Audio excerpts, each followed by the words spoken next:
Gracias por escucharnos. Esto que vamos a explicar tiene que ver con la serie de cómo protegerse en casa ante un ataque nuclear o ante una explosión nuclear. Primero que todo, tener en cuenta que es una explosión nuclear y qué daños puede causar. No vamos a hacer nada técnicos en esto, simplemente decir que una explosión nuclear es un tipo de explosión producida por una reacción en cadena a un elemento fisionable o fusionable. En sí, los efectos de una explosión nuclear son muy parecidos a los de una explosión de cualquier otro tipo de explosivo. Tal vez la diferencia más importante se base en lo que puede suceder después de la explosión nuclear. El tamaño, los daños que cause una explosión nuclear van a depender mucho del tipo y de la potencia del artefacto utilizado. Una explosión nuclear puede causar también lo que se conoce como un pulso electromagnético. Este fenómeno, de descubrimiento relativamente reciente, puede afectar fundamentalmente el funcionamiento de los artefactos electrónicos a los que estamos habituados. Finalmente, tal vez la consecuencia más peligrosa de cualquier explosión nuclear se trate de la lluvia radioactiva. Esta lluvia está generada por partículas de polvo que se elevan desde la superficie hasta la atmósfera a consecuencia de la explosión nuclear en sí, y están contaminados con residuos radioactivos. Estas partículas se precipitan por su propio peso, son muy pequeñas, pueden ir desde algunos micrones hasta algunos milímetros, y las distancias a las que pueden llegar tienen escala continental. Cualquier superficie que entre en contacto con este polvo radioactivo puede ser contaminada. Esta contaminación puede ser muy leve, puede no pasar nada, pero también puede crear enfermedades graves o incluso la muerte a cualquier ser vivo. Claro que para poder protegernos en casa ante un ataque nuclear, vamos a tener que haber realizado antes acciones que vamos a explicar a continuación, y también dependerá en qué situación y cómo se efectúa ese ataque nuclear. El tiempo del que disponemos para poder protegernos en casa ante un ataque nuclear va a depender en mayor medida de la distancia a la que estemos desde que el ataque sea detectado hasta nuestra posición. Esto es muy variable. En Europa puede representar solo algunos minutos hasta un máximo de media hora. En los Estados Unidos se dispone de más tiempo, pero nunca más allá de una hora y media. Un ataque nuclear puede ser realizado con distintos tipos de armas, con misiles tácticos, misiles estratégicos de corto, mediano, largo o muy largo alcance. Se pueden disparar desde una posición fija, como puede ser un silo, o una posición móvil, como es un camión o un submarino. También se puede hacer a través de aeronaves que contengan misiles de tipo cruceros subsónicos, supersónicos o hipersónicos. Incluso pueden ser bombas parecidas a las convencionales montadas directamente en los aviones bombarderos. Como en todo ataque, existe un tiempo en el cual el arma debe ser preparada para que pueda ser utilizada. Dependiendo del tipo de misil o bomba que se vaya a utilizar, el tipo de preparación para que esté listo va a ser diferente, pero en el caso de los misiles de medio y largo y larguísimo alcance que utilicen combustibles líquidos y un oxidante, el tiempo de preparación normal estaría en torno a los 45 minutos a una hora. Este es el tiempo en que se tarda en llenar los depósitos de combustible del misil y poder realizar el lanzamiento. Ahora, dependiendo de la capacidad tecnológica que tenga cada país, el tiempo en el cual la preparación de un misil pueda ser detectado va a depender. Es muy difícil saber en qué etapa puede ser detectado, pero la realidad es que contra antes se haga, más tiempo tenemos para poder llegar a nuestro refugio. Ahora, ¿cómo nos enteramos de que se va a producir un ataque nuclear? ¿Cómo nos avisan? ¿Quién nos avisa? ¿Y de qué modo nos avisan? En la actualidad esto ha cambiado respecto a lo que fue la Guerra Fría. Los medios electrónicos que disponemos en estos momentos permiten a las autoridades enviar alertas masivas personalizadas. Esto significa que probablemente lo que usted reciba en su teléfono móvil, celular, sea un mensaje de texto o una llamada telefónica automatizada que le diga que tiene que ponerse a refugio porque hay un ataque nuclear en progreso. Esté atento a este tipo de mensajes porque en estos momentos son la primera línea de información a los habitantes de una ciudad o de un país. Además de esto, seguramente se realizará otro tipo de mensaje masivo automatizado en todas las cadenas de radio y televisión abierta. Existen también planes para incorporar a los medios masivos, como son en estos momentos las redes sociales, en el aviso del ataque. Sin embargo, esto todavía no está desarrollado. En todo caso, en algunos países y en algunas ciudades todavía se cuenta con el sistema tradicional de sirenas de emergencia. Estos sistemas son los que se utilizaban antes de la existencia de los medios masivos de comunicación y el teléfono. Las sirenas tienen un código normalizado que es muy fácil de entender. Esté atento a esto. En el caso de un ataque inminente por un medio aéreo, las sirenas emitirán un sonido modulado de forma progresiva. Esto es, primero sube el volumen al máximo, luego baja el volumen al mínimo y así sigue, máximo, mínimo, máximo, mínimo. Esto lo hará para decir que el ataque es inminente y lo hará el tiempo necesario hasta que el ataque se produzca. Este es el aviso universal de ataque inminente. Si en su ciudad todavía existe el sistema de sirenas, seguramente usted va a ser informado de esta manera, además de lo que dijimos antes, de los mensajes de texto, de los mensajes en la televisión, de los mensajes por redes sociales si existen y todos los medios electrónicos. Al segundo sonido que debemos prestar atención de sirena es el sirena de fin del ataque o fin de la amenaza. En este caso, la sirena va a funcionar de manera continua, va a sonar de manera continua, al mismo volumen y sin ningún tipo de fluctuación. Lo hará durante un tiempo para que las personas se enteren de que el ataque finalizó y que a partir de ese momento, en teoría, la situación es segura. Digo en teoría porque esto fue desarrollado en una época donde no existían las armas atómicas, entonces cuando terminaba el ataque convencional, esto representaba el fin de la amenaza y hoy, como vamos a ver más abajo, el fin de la amenaza no termina con el fin del ataque. Por último, y como dijimos al principio, la consecuencia más grave de un ataque nuclear puede ser la lluvia radioactiva. Para esto también hay un código normalizado. ¿Cómo es posible que usted ya no tenga acceso a los medios de comunicación electrónicos una vez que se produzca el ataque nuclear?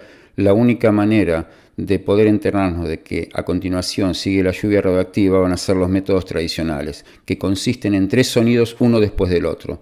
Pueden ser 3 explosiones, pueden ser 3 silbatos, pueden ser 3 campanadas, puede ser lo que los organismos de emergencia tengan en su lugar de residencia a mano. Ahora, llegó el día del ataque, ¿cómo nos protegemos ante el ataque nuclear? En realidad va a depender en mayor medida de la distancia que nos encontremos del centro del objetivo, de nuestro nivel de exposición o la de intensidad de la explosión en sí. En todo ataque nuclear hay una zona que se llama zona de muerte. Cuando uno se encuentra dentro de la zona de muerte existen pocas posibilidades de sobrevivir. Una explosión nuclear puede vaporizar instantáneamente un cuerpo humano durante el choque termocinético. También puede destruir cualquier edificación que nos proteja y esto es independiente de la radiación residual. Actúa exactamente igual como una explosión convencional. La destrucción se produce por la onda de calor y la presión sobre el aire circundante. Pero la verdad es que en la medida que nos alejamos del centro del objetivo, las posibilidades de supervivencia son mayores. Para garantizar nuestra supervivencia y la de nuestra familia es necesario contar con un refugio adecuado. Este refugio usted lo debe construir antes de que la explosión se produzca. Luego no va a haber tiempo. Hágalo ahora. Estas son las situaciones en las que usted se puede encontrar incluso si usted ha construido el refugio que sugerimos en su casa. Si usted se encuentra en su casa, cerca de su casa, o del lugar donde haya construido el refugio, debe dirigirse a esto lo antes posible. Tenga en cuenta que cualquier ubicación a más de 30 minutos de distancia del lugar donde se encuentra actualmente puede no ser alcanzada a tiempo. En el segundo caso, si usted se encuentra más lejos que esos 30 minutos del refugio que usted construyó en su casa, le recomendamos dirigirse a un refugio comunitario, si es que existe. Esto existía mucho, hace 30, 40, 50 años, ahora ya casi no existen. En ese caso, cualquier edificación fuerte, que parezca fuerte, de cemento, que sea lo suficientemente importante como para poder contener un ataque, puede servir como refugio. Diríjase al interior de la construcción e ingrese. Si usted se encuentra conduciendo en la carretera o en autovía, puede hacer dos cosas. Lo recomendable sería refugiarse debajo de un puente, en un desagüe o en cualquier otro objeto que le dé protección. Si esto no existe, usted puede quedarse en el vehículo tratando de estar lo más abajo posible y fuera del contacto con los vidrios. También puede pasar que usted no tenga acceso a nada de esto, que esté en la mitad del campo. En ese caso, le recomendamos que se recueste boca abajo en cualquier hueco de terreno que encuentre. Tápese la cabeza con sus manos hasta que la explosión pase. En todos los casos nunca se debe mirar una explosión nuclear directamente. Esto podría causar una ceguera temporal o permanente. Cuando sea informado que un ataque nuclear es inminente, diríjase directamente al refugio que esté accesible a la situación. Lo ideal sería que fuera el de su casa, pero no siempre esto va a ser posible porque usted trabaja, tiene su vida y tal vez en ese momento, sobre todo si el ataque no es un ataque que estuviese previsto, sino que sea un ataque de repente, no lo va a encontrar en una posición cercana al refugio o a su casa. Si logra llegar al refugio construido en su casa y puede tener a toda su familia con usted, lo recomendable primero es colocar a los niños y a los ancianos dentro del refugio y luego, a continuación, cortar el gas, el agua y la electricidad. Esto es por una cuestión de seguridad. Lo más posible es que también el agua, la electricidad y el gas se corten naturalmente, pero es preferible que uno lo haga. Existen distintos tipos de refugios que se pueden construir, inclusive se pueden comprar en estos momentos. No estamos hablando de refugios profesionales, grandes, caros. Solamente el objetivo de esto es indicar cómo se podría sobrevivir en casa, en un refugio hecho por usted mismo, con los materiales que tiene disponibles a mano y que podamos conseguirlos localmente. Le sugerimos que construya este refugio en un lugar de su casa ahora mismo. El refugio debe ser lo suficientemente resistente y cómodo para albergar una cantidad de personas que se desea por un periodo mínimo de 2 semanas, desde la explosión nuclear. Esto es porque se supone que en la mayoría de los casos la lluvia radioactiva podría ser activa durante ese periodo. Pero tenga en cuenta que ese periodo de tiempo de 2 semanas es un periodo mínimo y no máximo, y que podría tener que estar mucho más tiempo en el refugio. Si disponemos de una casa propia, una casa individual, es el mejor lugar para construir un refugio. Ese sería el mejor lugar.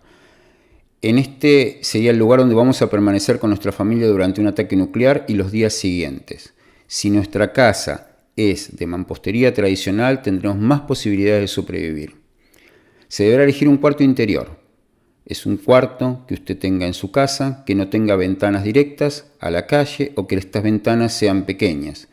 En caso de que no sea un cuarto, también puede ser un lugar dentro de la casa con estas características y que tenga la mayor cantidad de capas de mampostería entre nosotros y el exterior. Si la casa tiene más de un piso, es una casa de 2 pisos, es preferible que esto se haga en el piso inferior, en la planta baja de la casa. Todavía mejor si disponemos de un sótano, ese sería el mejor lugar. La mejor opción sería un sótano. En el caso de que el sótano tenga ventanas que den a la calle, lo mejor sería taparlas con cualquier material y mejor todavía se puede con tierra. En el caso de que no se disponga de ninguno de estos sitios en la casa, ningún cuarto interior, no se disponga de sótano, lo que podríamos hacer es utilizar la parte baja de una escalera de hormigón o un espacio similar, que sea más pequeño, pero que también sirva de protección. Puede pasar que no dispongamos de ninguno de estos lugares en nuestra casa, que no tengamos tampoco sótano.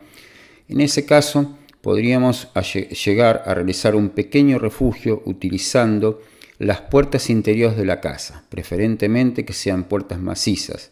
Esas puertas se colocarían a manera de techo de un agua sobre una pared lo más resistente posible y que no esté en contacto directo con el exterior.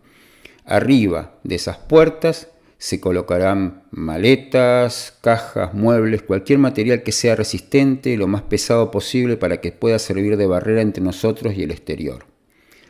El tamaño del habitáculo o del refugio Va a tener que ver con lo que podemos disponer en ese momento. Si disponemos de un cuarto, ese será el tamaño del refugio. Si disponemos de un sótano, tendríamos que buscar un pedazo de ese sótano, el más protegido posible, para poder realizar esta construcción. El tamaño razonable será un tamaño que permita vivir durante un periodo de por lo menos 14 días a la cantidad de personas que van a estar en ese refugio. También hay que tener en cuenta no solamente la cantidad de personas, sino el material de supervivencia que llevemos, el agua, la comida, los residuos, todo eso tiene que ver con el tamaño de lo que estemos pensando realizar. También le recomendamos que, inclusive si usted pudo construir ese pequeño refugio en su casa, tape las ventanas que dan al exterior, las superficies vidriadas. Lo puede hacer con muebles, con un pedazo de madera, contrachapada, con cualquier objeto que permita realizar una protección sobre la superficie más débil de la casa, que es la superficie que tiene la superficie vidriada. ¿Qué pasa si usted vive en un departamento, como es muy habitual en Europa, un departamento donde vivan muchas familias? Lo aconsejable es que en el caso de que no se disponga de un refugio comunitario, como es lo habitual, usted realice este pequeño refugio individual para su familia dentro del departamento. Las condiciones de construcción van a ser muy similares a las que si tuviésemos una casa individual. Sin embargo, deberíamos evitar construir esto en los últimos 2 pisos superiores del edificio si este edificio tiene más de 7 pisos. En ese caso, no es recomendable realizar el refugio dentro de este apartamento y deberíamos dirigirnos a un refugio comunitario que designen las autoridades o al de un familiar, de un amigo, un pariente u otro lado donde lo podamos hacer. Ahora, ¿cómo se debe aprovisionar el refugio? El refugio por sí mismo no nos garantiza la supervivencia. Debemos colocar en él ciertas provisiones que van a ser fundamental para poder pasar esos 14 o más días dentro de él y poder sobrevivir. Estas provisiones se dividen entre las imprescindibles y las convenientes.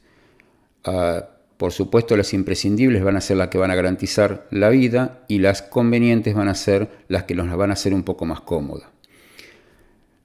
La primera provisión imprescindible es el agua. Usted tiene que tener en cuenta que una persona puede vivir sin comer durante 20 o más días, pero no puede sobrevivir más de 3 si no tiene agua. Por eso, se debe disponer como mínimo de 1 litro de agua limpia por persona y por día.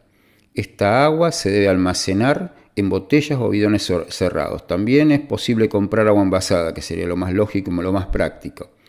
Si se puede, además se debe almacenar agua adicional para la limpieza personal, de utensilios o para el baño. Esto se puede hacer en cualquier recipiente, en bidones, en baldes, en cualquier contenedor que sea separado del agua limpia para tomar y que esté disponible en el momento. Respecto a la comida se debe utilizar comida enlatada, envasada en plástico de mucha duración. Tiene que ser variada, incluyendo también embutidos que no requieran refrigeración, galletas, dulces, frutos secos, todo lo que tenga altas calorías y altas grasas. En este caso no va la dieta. Preferentemente la comida no debe ser alta en sal. Esto es porque las comidas altas en sal van a requerir más cantidad de consumo de agua y si nosotros tenemos el agua limitada puede que esta no nos alcance. La comida no debe ser refrigerada ni congelada. No se deben guardar vegetales, panes o cualquier producto que requiera una refrigeración o que no requiera refrigeración, pero que no tenga un periodo de vida largo, que se pueda estropear enseguida. En el caso de que usted tenga en ese momento comida perecedera en su casa, la podría utilizar el primero o el segundo día que esté en el refugio, pero no más allá de eso. No guardar comida que sea perecedera. La comida siempre tiene que estar precocida. Se podría llegar a calentar, pero que eso no sea imprescindible, porque usted no puede garantizar que la vaya a poder calentar. Tiene que tener alto contenido en grasa y proteína. Se recomienda que la comida sea variada y no toda del mismo tipo. Deberemos contar también con elementos de limpieza, que se dividen en limpieza personal e higiene personal. Los elementos de limpieza personal que se recomiendan son una caja con arena seca y algún paño para realizar la limpieza de los restos de comidas y utensilios si los hubiera. Este es un método tradicional ampliamente reconocido en supervivencia y no consume nada de agua. Elementos de comunicación. Estamos en el siglo XXI y esto parece una antigüedad, pero se debe de contar como principal elemento de comunicación una radio portátil a pilas. Una radio que tiene que ser AM y FM, tener las frecuencias de AM y FM analógicas. También una reserva de pilas o baterías adicionales. Como iluminación, se aconseja tener una luz de camping o linterna o cualquier iluminación de bajo consumo a baterías, y además de baterías adicionales. Como higiene personal, se recomienda elementos de higiene personal que sean imprescindibles, como papel higiénico, algún desinfectante fuerte como el Spadol, lejía, un paño o una toalla y una pieza de jabón sólido neutro. Elementos de salud integran medicamentos recetados y de venta libre, analgésicos, antiácidos, antidiarreicos, las lentes, anteojos si son necesarios y, si es posible, un pequeño botiquín de primeros auxilios. Esos fueron los elementos imprescindibles que tenemos que tener en el refugio. Aparte de los imprescindibles también están los convenientes, los que nos van a hacer la vida un poco más sencilla. Empezando por la comunicación, los teléfonos móviles o celulares que siempre tenemos con nosotros en estos momentos también hay que tenerlos. Es posible que no funcionen, lo más posible es que no funcionen en el caso de un ataque nuclear. Pero es posible también que se restablezcan con los días algunos servicios y estos servicios, aunque limitados, nos puedan servir para comunicarnos con estos teléfonos móviles. Por eso es conveniente tener la batería cargada y algún pack de recarga adicional. Los servicios que se podrían restablecer más rápido son los mensajes de texto y el teléfono. Para la vida diaria, los elementos convenientes son los utensilios de cocina. No son imprescindibles, pero ayudan a mantener la moral y la comodidad. Incluya una o varias ollas, elementos para hervir agua, vasos, cubiertos, una escoba y una pala. Además, mantas, colchones, elementos que hagan más cómodo el poder descansar. Va a depender mucho también del tamaño del refugio. No es lo mismo tener una habitación completa a tener una pared rodeada solo con 2 o 3 puertas. Pero en el caso de que usted lo pueda hacer, estos elementos lo van a ayudar a pasarla mejor dentro del refugio. Tenga en cuenta que usted dentro del refugio la mayor parte del tiempo va a estar descansando, no haciendo nada. Si llega a haber lugar en el refugio para una mesa y sillas, es conveniente que las tenga. También elementos de higiene personal que no sean imprescindibles, como por ejemplo toallas higiénicas, maquinillas de afeitar, todo lo que ahora en una vida normal es imprescindible, se convierte en el caso de un ataque nuclear como no imprescindible. Por eso, si se pueden llevar, hay lugar y si dispone de ellos, llévelos. También mudas de ropa exterior e interior adicionales, todo lo que pueda servir para pasarla un poco mejor. También sería conveniente disponer de algunos juguetes para los niños, cosas que ellos quieran, y también para usted, por ejemplo, juegos de mesa o algún libro como para pasar esos días que deberá estar aislado. ¿Qué pasa con la higiene del refugio? Tenga en cuenta que usted y su familia van a vivir en un espacio muy pequeño durante una cantidad importante de días sin el acceso a las comodidades normales del siglo XXI.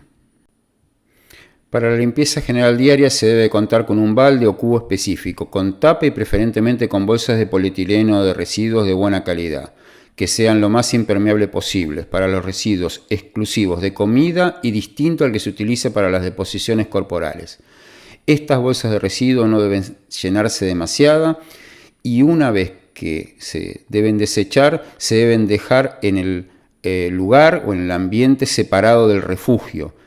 En el caso de que las autoridades permitan salir por algunos minutos al exterior, se deben dejar en el exterior. ¿Qué pasa con la limpieza del cuerpo? El baño o el lugar donde se deben hacer las necesidades. El gas, electricidad o cualquier otro combustible que sea de red no va a estar disponible para calentar el agua. Y en caso de que estuviera disponible, no deberíamos calentar agua corriente, aunque exista, ya que esta agua podría no ser segura, podría estar contaminada con residuos radioactivos. Así que aunque esté disponible, no debería ser utilizada. Tengan en cuenta que una guerra nuclear es un regreso al pasado. Ya no se debe contar con las comodidades de la vida actual. El uso de la ducha o la bañera es totalmente improbable. Nuestros antepasados se bañaban una vez a la semana, una vez al mes, una vez al año, y por eso no han dejado de vivir. El desodorante corporal es un complemento moderno que no se utilizó casi nunca en el pasado. Todo lo descartable que consideramos vital, como la protección femenina, el afeitado, la pasta de dientes, los pañales descartables o incluso el papel higiénico, son de uso generalizado solo en los últimos 50 años. Para la limpieza personal se puede confiar perfectamente en un paño y una pequeña cantidad de agua y jabón normal. Para esto, los astronautas de la Estación Espacial Internacional dan siempre el ejemplo. ¿Dónde debemos hacer las necesidades corporales? Como usted preverá, los servicios de agua y cloaca no van a funcionar en caso de un ataque nuclear. No se debe ni se puede confiar en ellos aunque funcionan. Inclusive si el agua está disponible, no se debe utilizar. Se debe tener en el refugio un balde o cubo específico con tapa y preferentemente con bolsas de residuo de buena calidad que sean lo más impermeable posible. Esto es para realizar las deposiciones corporales. El cubo se utilizará los días en que estemos en el refugio para realizar las deposiciones sólidas. Para más comodidad se puede utilizar una silla a la que se le corta el asiento para permitir el paso de las deposiciones. El cubo no debe llenarse demasiado y cada vez que se utiliza se debe poner 2 o 3 gotas de desinfectante fuerte, como es el Espadol o similar. También se podría utilizar lejía si no se tiene ese desinfectante. Además, se debe contar con un bidón que permita disponer de las deposiciones líquidas. Para hacer esto, y dependiendo del sexo, se puede utilizar un recipiente chato o similar que permita su vaciado, un embudo y el bidón mismo que se debe dejar cerrado después de cada llenado. El cubo y el bidón deben dejarse del lado de afuera del refugio si es posible. En el caso de que las autoridades indiquen que es seguro salir afuera, aunque sea algunos minutos, se deben dejar las bolsas en el exterior de la casa o en el edificio. ¿Qué pasa con los muertos? Las muertes son totalmente posibles en caso de un ataque nuclear, sobre todo, primero porque puede haber ancianos que no resistan y también porque puede haber personas heridas en los ataques o también puede haber personas que han sido contaminadas con residuos radioactivos de muy alta intensidad. En todo caso, si se llega a producir una muerte, no debemos conservar ese cadáver dentro del refugio. El cadáver debe ser empacado lo mejor posible con mantas, con plástico, con lo que tengamos a mano dentro del refugio y colocado en un lugar en el ambiente o que esté al lado de ese refugio. Si las autoridades permiten salir por algunos minutos al exterior, se debe colocar el cadáver en el exterior. Si es posible salir un poco más de tiempo y han pasado más de 5 días, es conveniente realizar una fosa en el exterior e identificar el cadáver con una etiqueta o con una placa de madera o lo que se pueda escribir para que en tiempo posterior pueda ser recuperado y enterrado correctamente. ¿Por qué no debemos confiar en los elementos electrónicos de la vida moderna en el caso de un ataque nuclear? Vamos a empezar primero por lo que ahora es más importante, que es el teléfono móvil o celular que todo el mundo tenemos con nosotros y que parecen imprescindibles, pero realmente es posible que en un ataque nuclear no nos sirvan prácticamente para nada. Primero, como cualquier otro electrónico, el teléfono móvil puede ser afectado directamente por el pulso electromagnético y dejar de funcionar en forma permanente. Segundo, el funcionamiento de un teléfono móvil es muy parecido a una radio de 2 vías, de pequeña potencia. Tanto su receptor como emisor dependen de una antena que esté cercana, las famosas antenas móviles. Estas antenas cuentan con amplificadores y otros electrónicos que dependen de la conexión eléctrica. Y si bien tienen sistemas de respaldo, como pueden ser baterías, estas solo están diseñadas para mantener el servicio durante algunas horas y no durante días.